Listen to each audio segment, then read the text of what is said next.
Good evening. It's Saturday the 4th of December. It's just past 6 o'clock and welcome to our weekly news programme.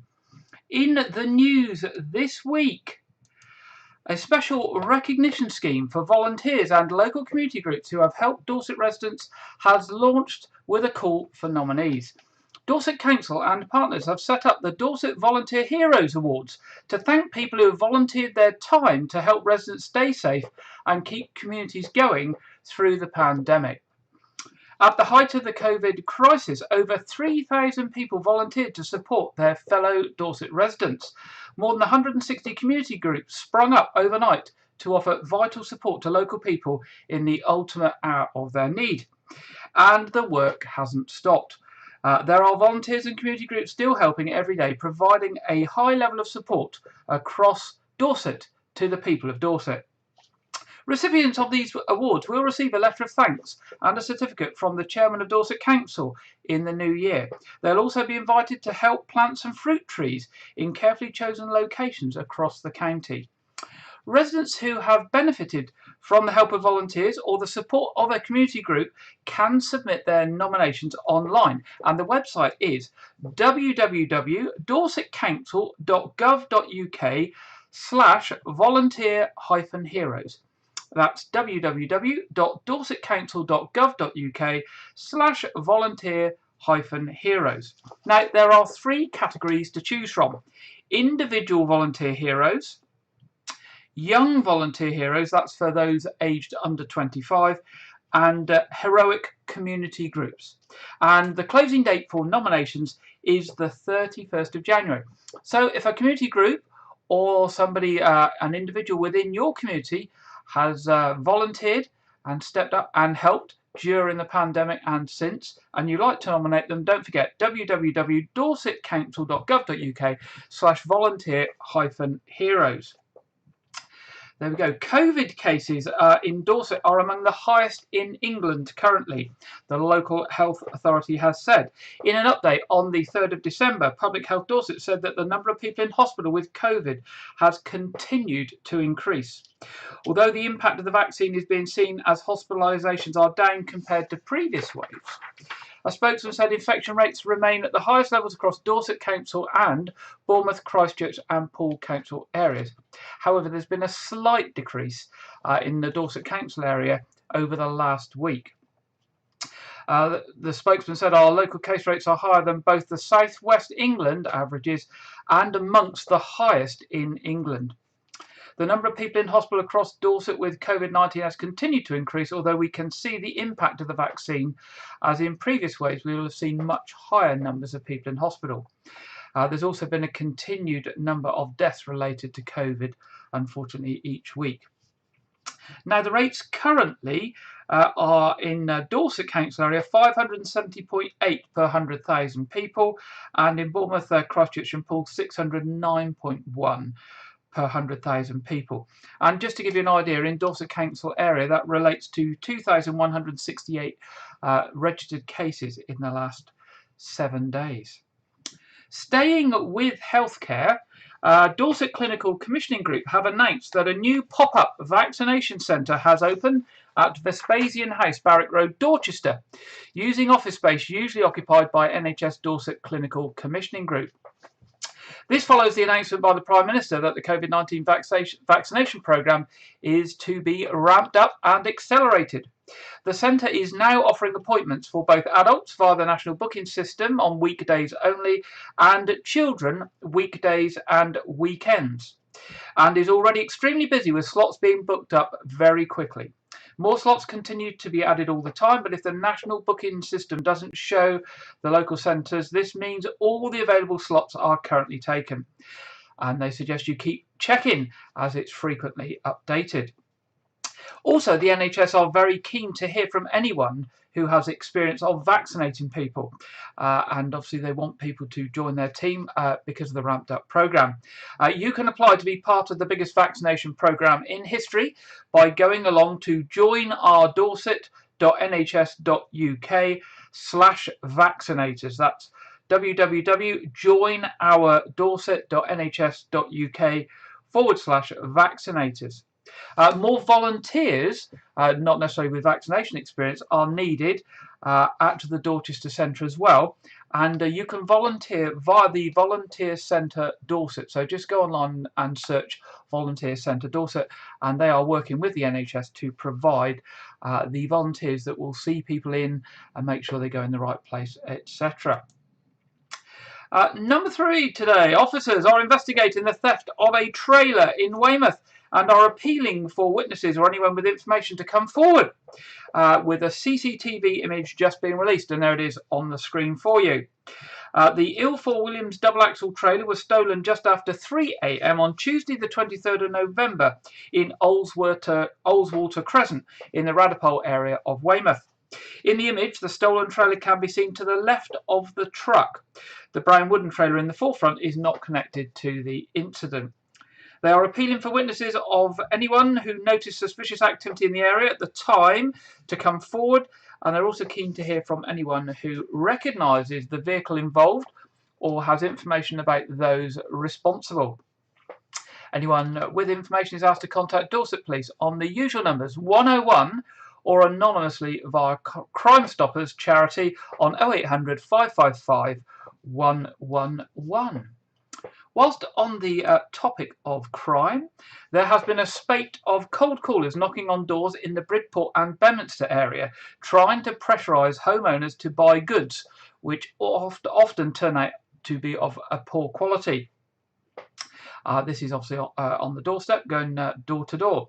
So we thought you'd like to know about it in case they move on to Weymouth.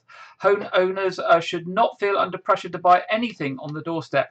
And if the sellers become pushy or aggressive, they may be committing an offence, and you may wish to contact either trading standards or the police. A major development of homes, a care home and a hotel at Weymouth's Newton Cove could be under construction next year, according to a developer. A planning application is to be submitted next month for the apartments, houses and a care home, with a household name restaurant and a military organisation said to be interested in occupying part of the site at Binkley's in Weymouth. It comes after a succession of proposals over the years that have failed to get off the ground. But the latest proposal has sparked concern about additional traffic build-up on Boot Hill, one of the town's most congested routes. But traffic to the site would have to flow via Hope Square or Rodwell Avenue via the congested Boot Hill, and this has led to the concern. Staying with planning, there's quite a few planning things going on this week. A former Portland pub is to be converted into 3 homes with a bungalow built in the garden to the rear of the property. A previous application for what was once the new inn at Easton Street has been rejected, but the redesigned scheme has now won unanimous approval. Dorset Council's Area Planning Committee heard that after the pub failed, it was converted into a bed and breakfast business, but that also struggled, and attempts to sell the business as a going concern have met with little interest. The proposals will see the frontage of the building stay much as it is, retaining the featured and mullioned windows, with internal conversions creating 2 two-bed homes and 1 3-bed. A new chalet bungalow in the grounds will offer 3 bedrooms with an offset extension to increase the kitchen space. And on another planning issue, almost every resident in a hamlet near Weymouth has objected to a 6-week extension to a campsite close to their homes. Buckland Ripers residents told Dorset Council that smells and noise from the site and the extra traffic it brings force many to go indoors and shut their windows and doors during the peak summer season. Despite the claims and counterclaims, Dorset Council has approved the extension, which will allow the tent-only site adjacent to Buckland House to open from mid-May to the end of August. It's previously been limited to July and August only. Talking Heads, an exhibition of clay sculptures inspired by Elizabeth Frink, opened at Dorset Museum on the 2nd of December. The heads on display are the expression of a creative process during 6 workshops at Dorset Museum. The workshops started in March 2020 and were aimed at adults with learning difficulties, men with mental health issues and older people suffering from isolation and loneliness during the COVID-19 pandemic lockdowns. Jana Edwards, founder of the 15 Days in Clay, facilitated the workshops, and participants were introduced to sculptures by Elizabeth Frink to inspire them. The heads are on display in the Alice Ellen Cooperdine community space, and the exhibition is free to enter. They are displayed in a recreation of the artist's workspace on turntables where visitors can explore them through touch. A film of the project and quotes from the participants will accompany the display. Now on to Southwark's House in Dorchester, the former council offices. We've mentioned these a few times before.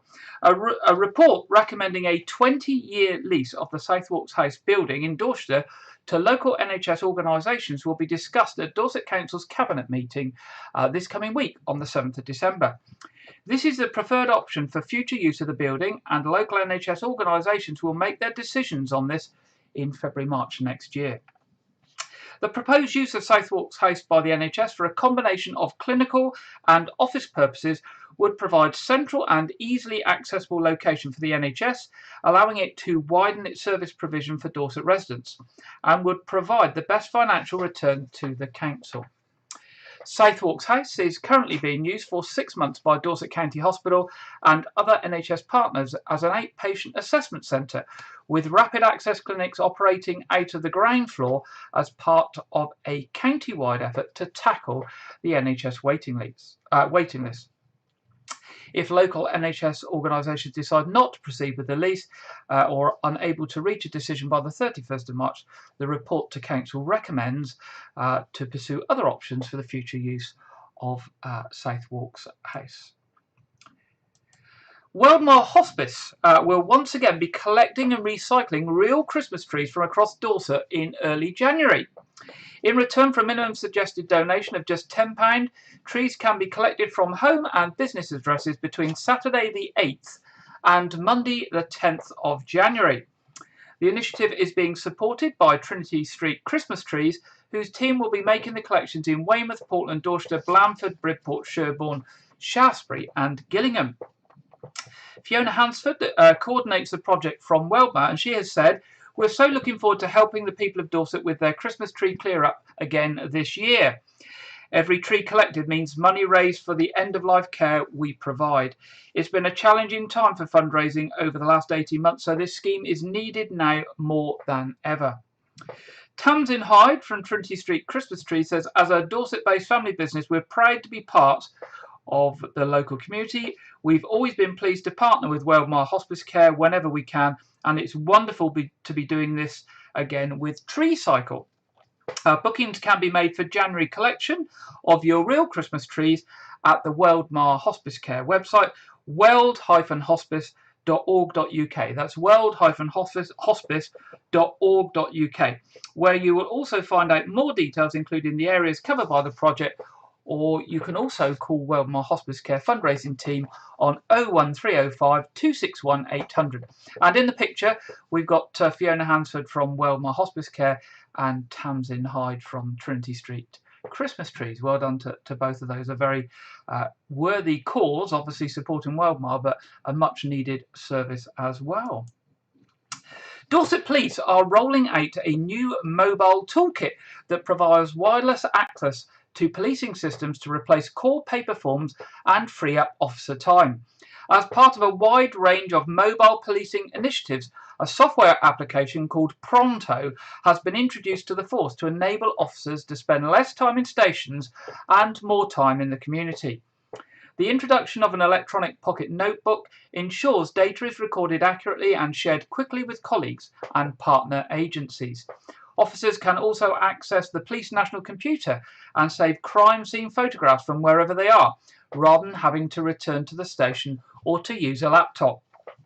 Dorset Police has acquired 400 biometric fingerprint readers, which allows officers to scan fingerprints from suspects at the roadside, rather than having to travel to a custody suite, again saving time and money through speed and accuracy by using the most up-to-date technology. Other future developments will provide officers with full mobile access to the Force's command and control system and the ability to remotely log crimes and incidents and complete stop and search forms, intelligence forms, missing persons forms and witness statements. Officers will also be able to generate vehicle tickets through Pronto. Staying with Dorset Police is launching its Lift Legend Christmas Drink Drive campaign, with over 50 licensed premises set to offer soft drinks to those who give free lifts home to friends and family after a night out. The initiative runs throughout December and up to the 1st of January and is a modern approach to the annual Christmas drink drive type campaign. On the purchase of their first soft drink, drivers will be able to receive a voucher to have their second drink free of charge at participating venues. During the month-long operation, officers will be raising awareness of the inherent dangers involved in drink driving by encouraging people to take responsibility for their actions this Christmas. Breath tests will also be requested from all drivers who commit a moving road offence, irrespective of whether or not they're suspected of a drink driving offence. Officers will also be carrying out intelligence-led fixed site checks, and as well as engaging with motorists on the risks of getting behind the wheel after a drink. And finally, in our headlines tonight, a recently opened restaurant in Weymouth at the Old Fish Market on the Quay has recently been awarded a prestigious award. Just 5 months after opening, seafood restaurant Catch at the Old Fish Market has been added to the Michelin Guide for commitment to sustainability and gastronomy. The restaurant says it offers an authentic sea-to-plate dining experience, serving fish and shellfish with local provenance, landed just a few feet away from the restaurant on Weymouth Quay. And that's the end of our headlines tonight. In our first feature this week, Janet Hall is looking at St Nicholas, very often associated with the Christmas season, and explaining where St Nicholas comes from and who he is.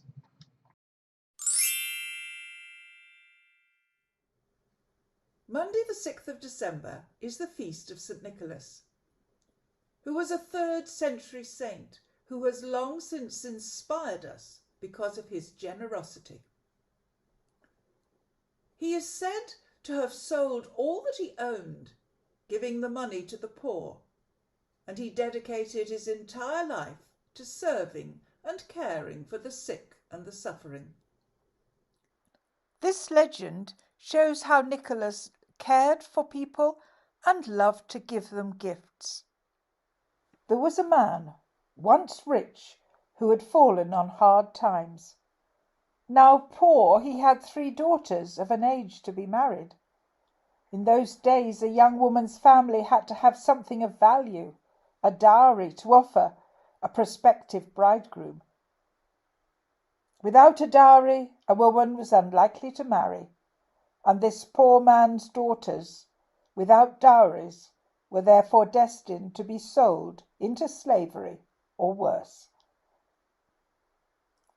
News of this family's misfortune reached Nicholas, who still had wealth inherited from his family.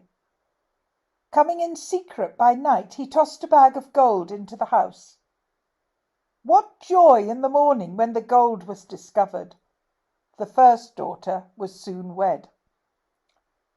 Not long after, another bag of gold appeared mysteriously. The father now wanted to know who was putting the gold into his house, so he kept watch during night.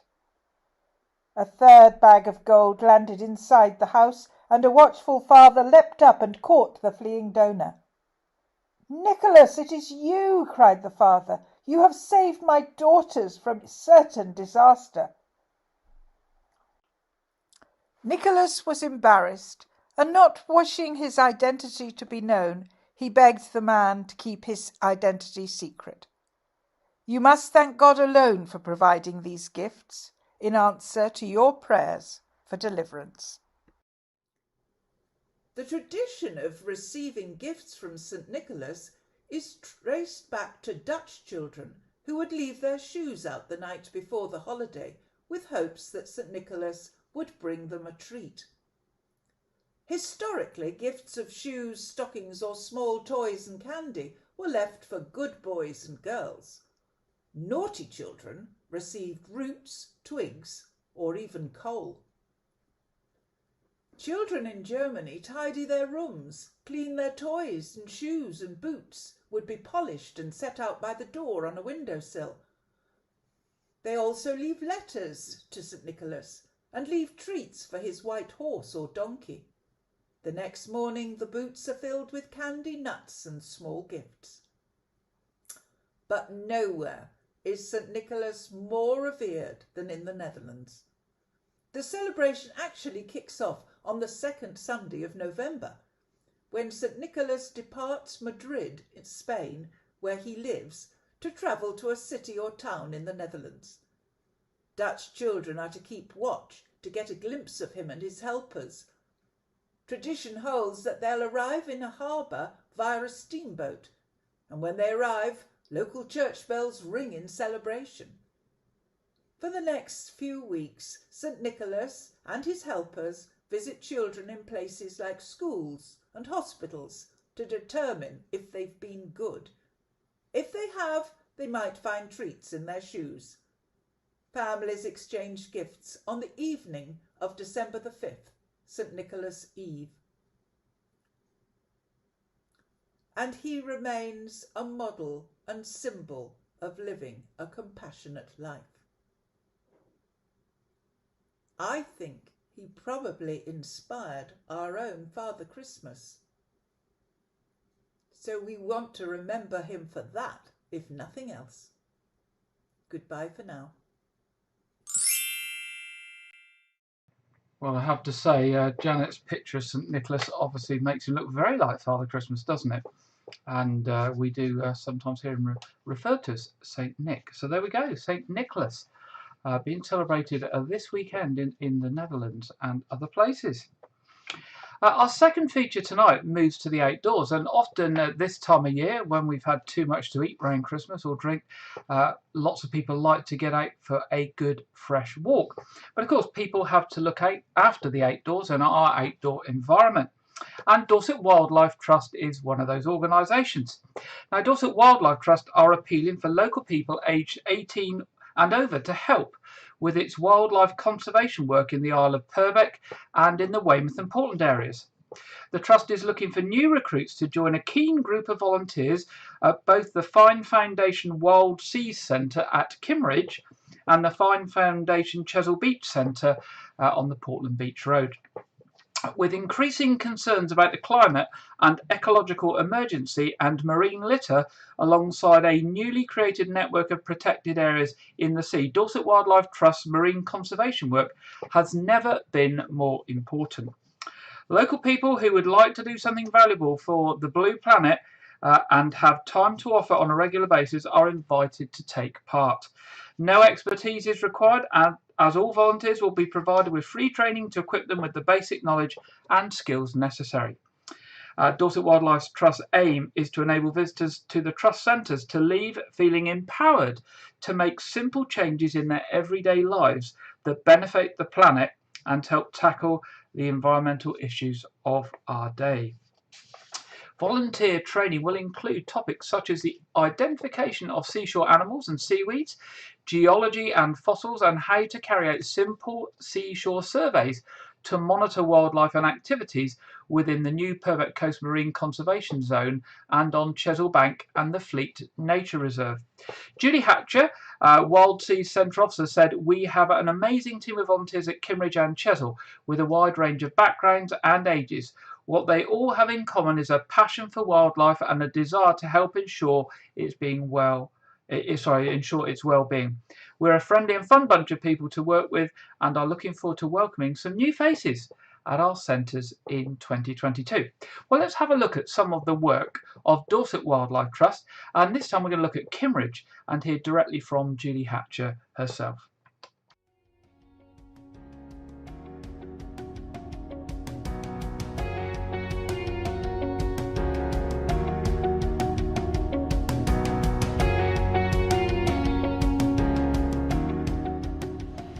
Kimridge Bay here on the Jurassic coast in Dorset has for a long time been recognised as a very special area for marine wildlife.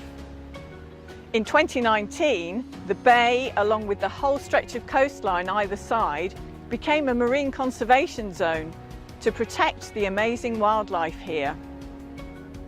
I'm Julie and I work for Dorset Wildlife Trust here at the Fine Foundation Wild Seas Centre. And we're here to help visitors explore this incredible area, from leading them on rock pool rambles, to organising beach cleans, and from creating our seasonal snorkeling trail, to hiring out equipment and family activity packs.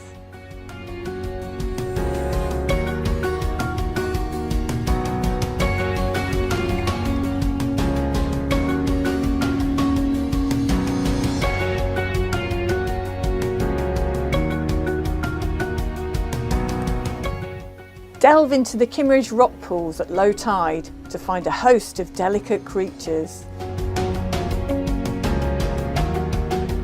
Peacock's tail seaweed is rare in the UK, but there's lots of it in the warm, shallow rock pools at Kimridge. It's one of the reasons this area became a marine conservation zone.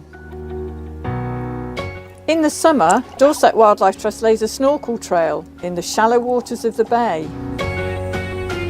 Follow the 5 white marker buoys and you might come face to face with a curious crab or a flighty fish. The seabed in the shallows is full of light, allowing colourful algae to grow, from pink coral weed to blue rainbow wrack and golden wireweed. In spring and early summer, the seaweed is festooned with tiny stalked jellyfish. They decorate the algae like Christmas baubles. The sheer abundance of them in Kimridge Bay is one of the reasons that it became a marine conservation zone. By summer, they will have all but disappeared, to magically appear again in the depths of winter. The Wild Seas Centre has lots to see inside, so make it your first stop when you arrive at Kimridge. There's a small aquarium where you can meet some of the bay's inhabitants before heading out to enjoy them in their wild habitat. Our dedicated team of volunteers can help you make the most of your visit and advise on how you can look after this place, keeping it special for generations to come.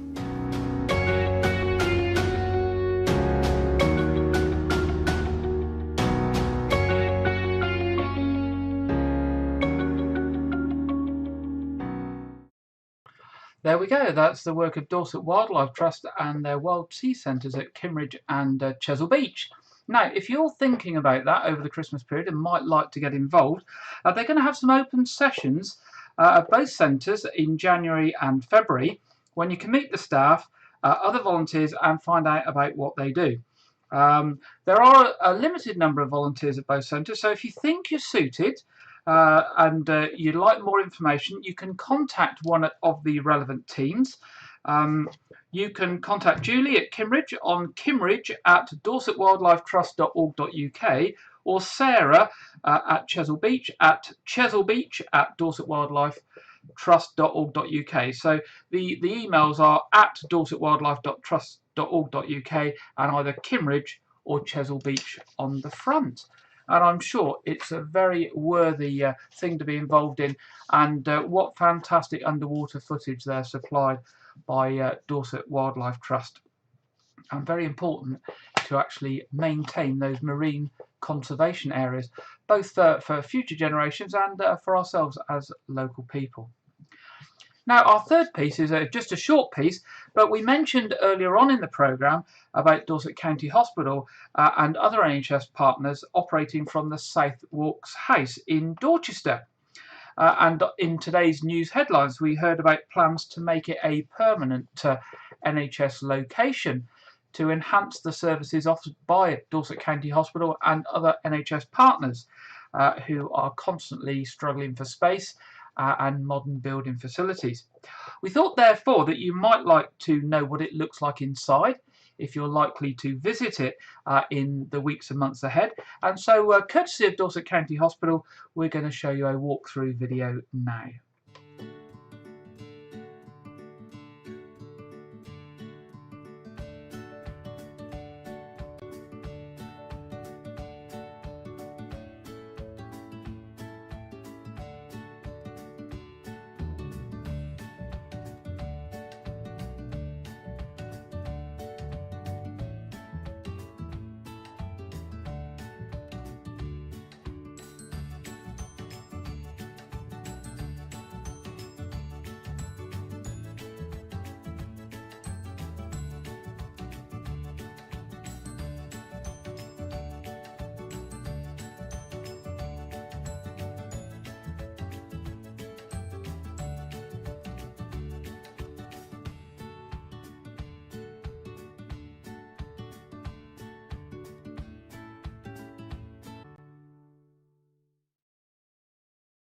There we go, that's Southwark's house. And of course, it has all the benefits of being a modern building, disabled access, parking, all those sorts of things.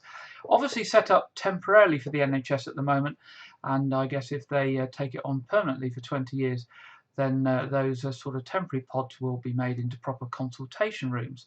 So there we go, we'll hear about that in the new year. Well, that's the main parts of our stories and that finished for today. And it's now time in the programme where we go to the Met Office to hear what the weather has in store for us for the rest of this weekend and the start of the new week. And this week, I think we are joined by Alex Deakin. So over we go to the Met Office.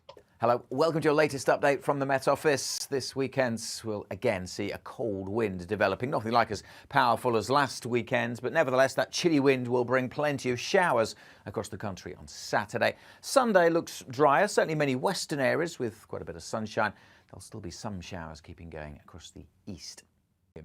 Getting cold again on Saturday evening. Temperatures will fall away fairly sharply. We'll keep a brisk breeze and still the potential for more persistent rain down the eastern side of England with a bit of snow likely over the hills, the North York Moors for example. And in this zone we're likely to keep showers going well into Sunday. But further west it is turning drier and the winds are easing a little bit, and where we've got clear skies and lighter winds, certainly expecting a touch of frost across parts of Scotland. Elsewhere, again, many places just about staying a little above freezing.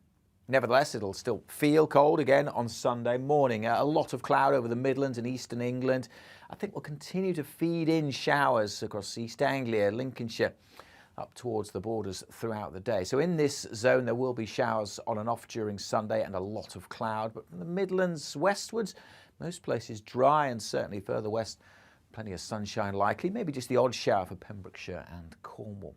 It is going to be chilly again, however, the wind's coming down from the north, but easing down a little bit. So in the sunshine in the west, it might not feel as cold. Still, I suspect, feeling pretty raw on those North Sea coasts with the showers coming and going. A wintry nature to those showers as well. Hail is possible at times, with some further snow over the hills. The showers feeding in around this area of low pressure in the North Sea. That does ebb away on Sunday nights. With the cold air in place, however, these weather fronts that start to edge in during Sunday night and into Monday could provide a little bit of snow as they hit the colder air. So that's one thing we need to watch. But there's something else lurking that we definitely need to keep a very close eye on out in the Atlantic. This area of low pressure doesn't look much at this stage, but it is going to intensify. Just watch as we go through Monday and into Tuesday. As it approaches the UK, the isobars popping out of it, it develops into a really nasty looking area of low pressure. The isobars really close together on that. So that is set to bring a spell of very wet and windy weather Tuesday and into Wednesday. Some uncertainty about the exact location and the exact timing, but some very strong winds are likely. This is different to Storm Arwen. Different parts of the UK are going to be affected, but nevertheless, it's one to keep a very close eye on. And we will, of course, keep you up to date. Best way for you to stay up to date is to follow us across social. Well, thank you, Alex. Not perhaps so such good news there for Tuesday. With possible heavy rain and strong winds with that low pressure coming in. And of course, looking very closely at the weather in White Regis tomorrow, as we will be mentioning in a minute, the White Street Fair tomorrow. And it did look like there was one small area of rain passing over Wyke and Weymouth tomorrow, but we'll keep our fingers crossed. But let's have a look at what the local weather report is telling us. And that tells us that it's mainly dry and cloudy tomorrow. So let's hope that the rain stays towards Bournemouth and Poole, and we just miss it here in White Regis. But you can see the week ahead is going to be changeable. Temperature up and down. It's going to be quite cold at night. Chance of rain most days, but also chance of sunny spell as well.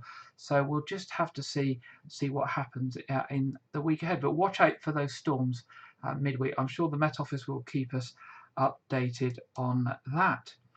Now moving on to our traffic and travel information. Roadworks planned and notified for the coming week. Wessex Water working in Sudan Road, Khartoum Road, Lanehouse Rocks Road, Devon Road, Surrey Close and on Dorset Road. Dorset Road look to be the works that will cause the most disturbance with traffic lights in operation.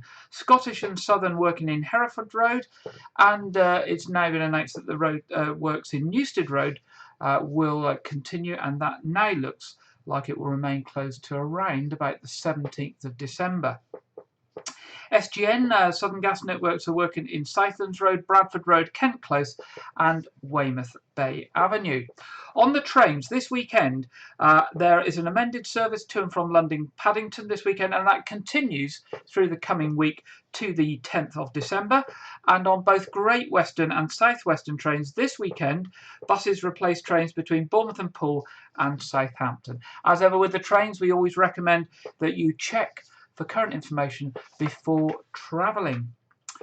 Okay, let's moving on to what's on. And of course, let's get rid of the thing. Where's the what's on? There we go. The biggest thing happening locally is tomorrow, 5th of December, White Christmas street fair in White Square. All the fun that happens between 12 noon and 4 p.m.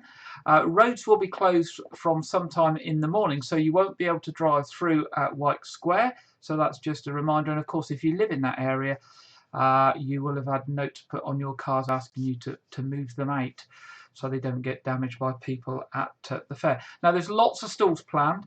I know lots of the local community groups are going to be there. People like the Scouts and Chesil Sailability and all those sorts of people are there, raising much needed funds for their organisation, but also giving you a chance to have some fun and buy some gifts for Christmas. And there is a massive, and I mean an absolute massive, Christmas draw. Tickets have been on sale all week. They will continue to be on sale tomorrow, both in the square itself and in the Memorial Hall. And I have to say, it's the best range of prizes I've seen at White Christmas Street Fair ever, including prizes of holidays at the top, £100 in cash, all sorts of things.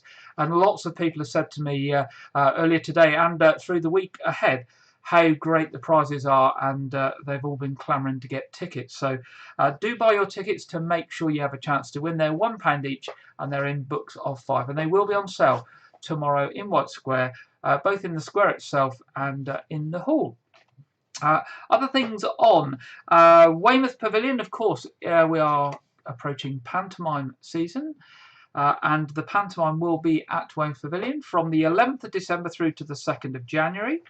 Also at the Pavilion in the Ocean Room on the 17th and 18th of December is their big Christmas party. Concerts in the New Year, 7th of January Nashville, 8th of January Bournemouth Symphony Orchestra New Year Gala, 13th of January we've got Kevin Clifton, one of the people who's involved with Strictly. I'm not sure if he still is. I haven't watched Strictly this last couple of years, I have to be honest. But he's doing something called Burn the Floor with Kevin Clifton on the 13th of January. More information on the Pavilion website, weymouthpavilion.com, and telephone number of the box office 01305 783 225. Now, we're going along to Weymouth Pavilion on Monday, hopefully all things being equal, to meet the pantomime crew. So hopefully we'll be bringing that a report on that to you in next Saturday's programme. At the Nothe there's a Christmas elf hunt tomorrow, also again on the 11th and 12th of December and the 18th and 20th of December. There will be an artillery firing day also on the 12th of December, and on the 20th of December Picklebottom the elf will be there in her Christmassy show. So more details on that, pop along to the Nothe Fort website at www.nothefort.org.uk. Excuse me. Now, advance notice, 19th of December will be the Chase the Pudding race on Weymouth Beach. Santas, elves, pantomime dames and many other fabulous festive characters will gather at the pavilion end of Weymouth Beach to take part in the annual Chase the Pudding race on Sunday the 19th of December. The event raises funds for the Will Mackiness Trust, whose aim is to give more water sport opportunities to the youngsters of Weymouth and Portland. Now, registration for the event is at 9:30 or from 9:30 in the Weymouth Pavilion Ocean Room. followed by a warm-up on the beach at 10:45 and the race starting at 11. The Chase the Pudding race is approximately 5 kilometres and is from the pavilion end of the beach to the groin at Greenhill and back again. It's a great spectacle, so if you either fancy going and having a look, or of course if you've got some fancy dress and you fancy doing a 5 kilometre run in fancy dress, then do go along, register and have a go. I'm sure they'll be pleased to see you. Now, we don't have a film review this week. There's no films that we've been notified either being going live in the cinemas this coming week or in the pipeline. So we have nothing to report on that front for you this week. So it's just a reminder from me that regular services at All Saints Church tomorrow at 8 o'clock and 9:30. Just a pointer this week, the 9:30 service will not be live streamed this week. That's because the technical team that provide the live stream, of which I'm part of, will be tied up with the White Christmas Street Fair. So we do apologise. There will be 1 week without a live stream church service, but it will return to normal next week. At St Edmund's Church, there'll be an 11 o'clock service. And don't forget, tonight, in just, oh goodness, try and work it out because I haven't actually got a clock up, but probably 3/4 an hour's time, or half an hour to 3/4 an hour's time, will be our Saturday night quiz. Live stream goes live from 7:15, so you can connect and get comfortable, and the quiz starts at 7:30. Everybody is most welcome to that. And of course, if you miss it when it goes out live, you can go onto the YouTube or Facebook pages and you can play it during the week. And I know there are people that watch this news during the week and actually catch up with the quiz during the week. So if you're watching this on Monday, Tuesday, Wednesday, Thursday or Friday, that's absolutely fine. It's all there for you to join in. And don't forget, on Fridays we have our year gardening with Clive Gray at 7 p.m. and next Friday we'll be playing Clive's review of the year. We were hoping to play it this Friday, but Clive was struggling to get it finished on a tight deadline, and it wasn't finished just in time for us to go live with it at 7 o'clock on Friday. So it will be going out this week.